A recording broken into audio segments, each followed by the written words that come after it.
আজকে তুমি আনন্দ ফুর্তি করছো, আজকে তুমি ভোগ বিলাসিতায় মত্ত হয়ে আছো। আগামীকাল হয়তো তুমি কবরের অধিবাসী হয়ে যাবে, আগামীকাল হয়তো তুমি মৃত্যুবরণ করবে। হে দুনিয়ার মানুষ, নিজের সুস্থতার ব্যাপারে অহংকার করো না। তুমি কি দেখোনি কোন ধরনের অসুস্থতা ছাড়াও কত সুস্থ মানুষ দুনিয়া থেকে বিদায় নিয়েছে? হে দুনিয়ার মোহে আচ্ছন্ন ব্যক্তি, আল্লাহর কসম করে বলছি, তুমি কবরে একাকী থাকবে, তোমাকে মাটি চাপা দিয়ে আসা হবে, তোমার এই সুঠাম দেহে কীট পতঙ্গ বাসা বাঁধবে। তোমার পূর্বে যারা দুনিয়া থেকে বিদায় নিয়েছে তাদের থেকে শিক্ষা গ্রহণ করো, তোমার পূর্বে যারা মৃত্যুবরণ করেছে তাদের থেকে শিক্ষা গ্রহণ করো।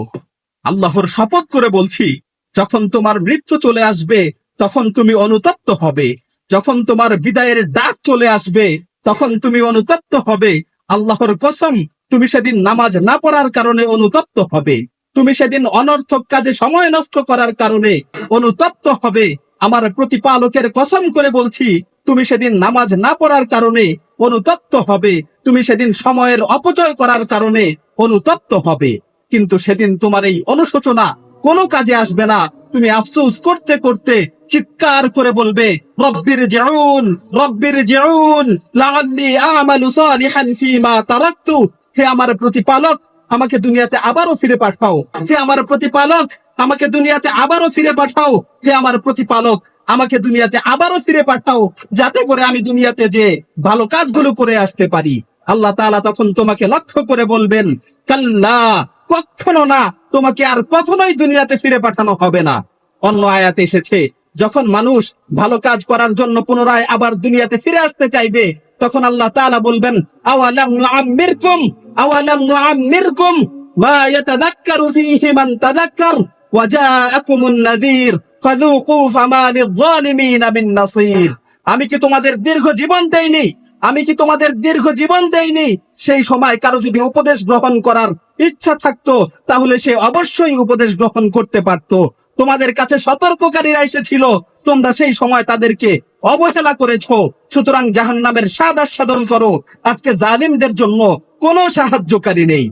সুতরাং সময় থাকতে পাথেয় সংগ্রহ করো, জীবিত অবস্থায় তওবা করো, জানাজার খাটে শোয়ানোর পূর্বে নিজেকে শুধরানোর চেষ্টা করো।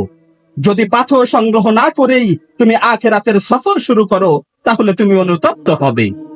যায়েদান নুমাইরি রাহিমাহুল্লাহ তিনি বলেন, যদি মৃত্যুর নির্দিষ্ট কোনো সময় জানা থাকতো তাহলে আমি মৃত্যুর ব্যাপারে নিশ্চিন্ত থাকতে পারতাম যে অমুক সময় আমার মৃত্যু হবে।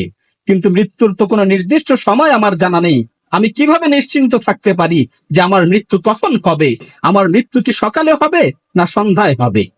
শেষ কথা হচ্ছে, তুমি তোমার বিবেকের কাছে প্রশ্ন করো, তুমি তোমার অন্তরকে জিজ্ঞাসা করো, তুমি কি এই অবস্থায় আল্লাহর সাথে সাক্ষাৎ করার জন্য প্রস্তুত?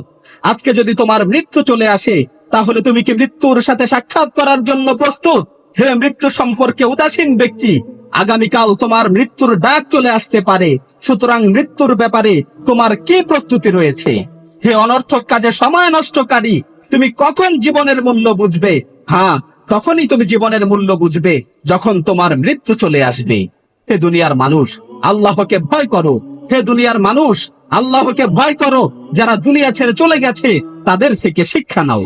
পরিশেষে আল্লাহ সুবহানাহু ওয়া তাআলার কাছে ফরিয়াদ করছি, হে আল্লাহ, আমাদেরকে আপনার দ্বীনের উপর চলার তৌফিক দান করুন, আমাদের মৃত্যুকে সহজ করুন, অন্ধকার কবরের ভয়াবহতা থেকে আমাদেরকে রক্ষা করুন, কিয়ামতের কঠিন মুহূর্তে আমাদের হিসাব নিকাশকে সহজ করুন।